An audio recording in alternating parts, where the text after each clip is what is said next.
आज देश भर में दवा की दुकानें बंद रहेगी। All India organisation of chemist and druggist ने देशव्यापी हड़ताल का ऐलान किया है।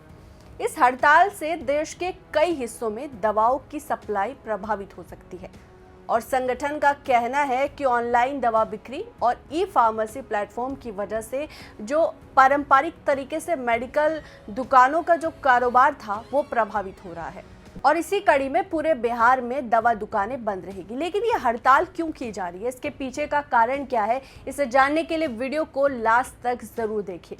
नमस्कार, आप देख रहे हैं YBN बिहार झारखंड और मैं हूं आपके साथ सुहानी मलिक। आजकल के दौर में हर चीज आपको अपने घर पर ही मिल जाती है, चाहे वो सब्जी हो, कपड़े हो या कोई भी सामान हो।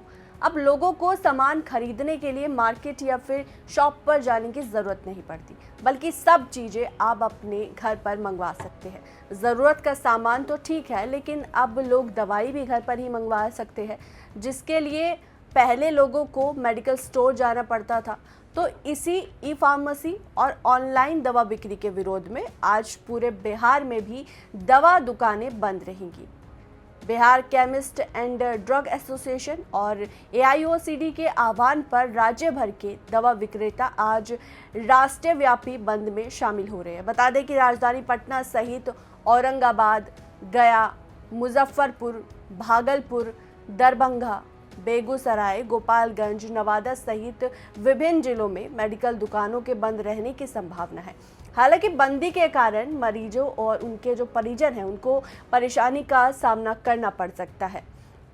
ई फार्मेसी के खिलाफ विरोध है ये, और ये विरोध ई फार्मेसी के लिए है। अब आपको समझाते हैं ई फार्मेसी क्या होता है। दवा विक्रेताओं का कहना है कि ऑनलाइन दवा बिक्री से छोटे दुकानदारों का जो व्यवसाय है वो प्रभावित हो रहा है। बिना उचित निगरानी के ऑनलाइन दवाइयों की बिक्री मरीजों के स्वास्थ्य के लिए भी खतरा बन सकती है। और इसी के साथ संघ के पदाधिकारियों ने सरकार से ई फार्मेसी के जरिए कड़े नियम बनाने और अवैध ऑनलाइन दवा कारोबार पर रोक लगाने की मांग की है। इमरजेंसी सेवाओं को आंतरिक रूप से चालू, यानी कि जो ये बंद हुआ है, लेकिन इसके बाद भी जो इमरजेंसी सेवाएं हैं वो चालू रहेगी।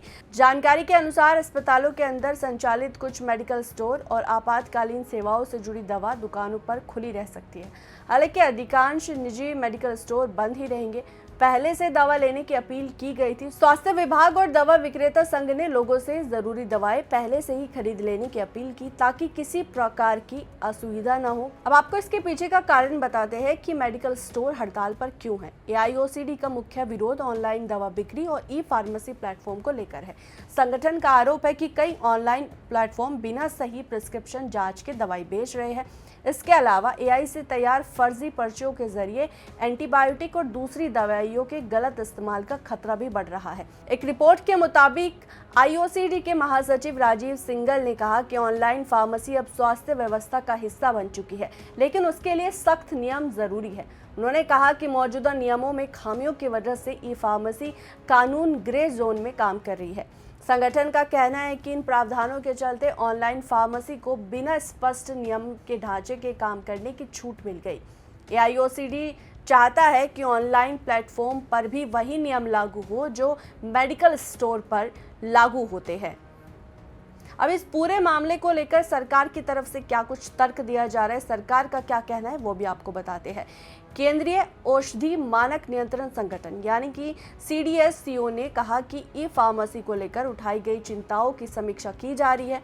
अधिकारियों के मुताबिक दवा नियामक ने AIOCD प्रतिनिधियों से बातचीत की है और उनके मुद्दों पर विचार जारी है। सरकारी सूत्रों ने कहा कि मरीजों को दवाइयों की उपलब्धता सुनिश्चित करना सरकार की प्राथमिकता है। किसी भी प्रकार की हड़ताल या फिर आपूर्ति बाधित होने से खासकर बुजुर्गों, गंभीर बीमारियों से जूझ रहे मरीजों और नियमित दवाओं पर निर्भर लोगों की परेशानी उनको हो सकती है। इसी वजह से कई संगठनों ने सार्वजनिक हित को देखते हुए बंद से दूरी भी बनाई है और दूरी बनाने का ऐलान भी किया है। स्वास्थ्य क्षेत्र से जुड़े जानकारों का मानना है कि डिजिटल हेल्थ सेवाएं और ई फार्मेसी का विस्तार भविष्य की जरूरत है, लेकिन इसके साथ ही मजबूत रेगुलेशन भी जरूरी है। फिलहाल सरकार और दवा नियामक एजेंसी के द्वारा इस मुद्दे पर संतुलित समाधान निकालने की कोशिश की जा रही है, ताकि मरीजों को बिना किसी बाधा के दवाई मिलती रहे और दवा जो कारोबार है उसमें भी पारदर्शिता बनी रहे। रहे। तो फिलहाल इस रिपोर्ट में इतना ही। इस रिपोर्ट को लेकर आपकी क्या राय है, आपको क्या लगता है, वो कमेंट कर जरूर बताएगा। और देश और दुनिया की बाकी तमाम खबरों के लिए देखते रहे YBN बिहार झारखंड। नमस्कार।